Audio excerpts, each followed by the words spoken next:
instruções primitivas. As instruções primitivas são comandos básicos que efetuam tarefas essenciais para a operação do computador, como entrada e saída de dados. E essas instruções são executadas em sequência. Blocos de instruções. Pode ser definido como um conjunto de ações em uma função definida. Este bloco serve para definir os limites nos quais as variáveis declaradas em seu interior são conhecidas. E para delimitar o bloco, utilizamos os delimitadores início e fim em algoritmos.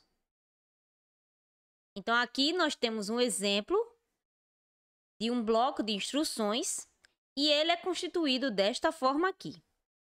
Temos início, instruções e fim. Então, se juntarmos as instruções e as declarações de variáveis e constantes que já aprendemos, formaremos um código válido.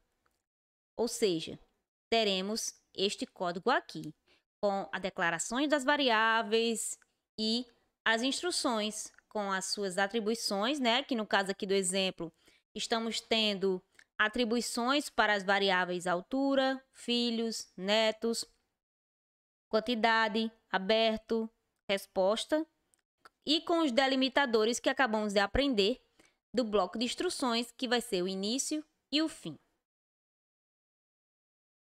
Entrada, processamento e saída. Um programa pode ser visto de forma sistêmica, sendo composto por entrada, processamento e saída. Então, vamos ter uma entrada de dados, processamento de dados e a saída. Se lembram do exemplo lá do bolinho que a gente fez?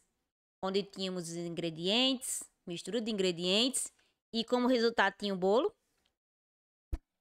É o mesmo método aqui, certo? Como entrada seriam os ingredientes, processamento, a mistura da massa e a saída iria ter o bolo.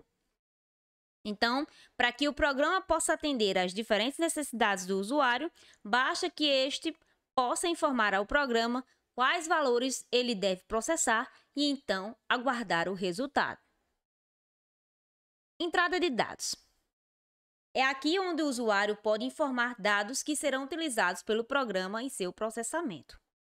E em algoritmos, nós utilizamos a palavra reservada leia. É este comando aqui que vai pegar os dados que o usuário vai fornecer para o programa.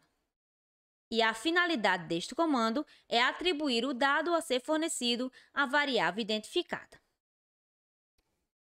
Então, o comando leia segue a seguinte regra.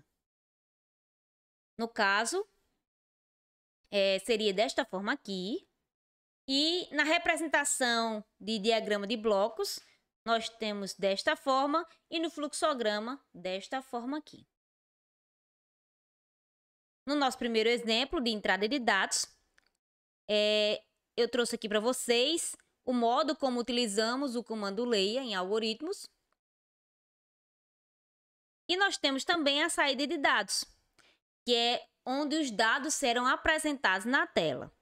E para isso, precisamos de um comando que é chamado de escreva. E a finalidade deste comando é mostrar o conteúdo da variável. E aqui nós temos o nosso primeiro exemplo do comando escreva. No exemplo 2, nós temos esta frase aqui, né? Onde vai mostrar na tela: meu nome é variável nome e meu endereço é endereço, né? No caso aqui, vamos ter duas variáveis, nome e endereço, onde o usuário é quem vai fornecer, quem é o nome, que é o endereço, e a partir do comando escreva, ele vai apresentar para mim quem é este nome e quem é este endereço. Então, aqui nós temos a representação num diagrama de blocos.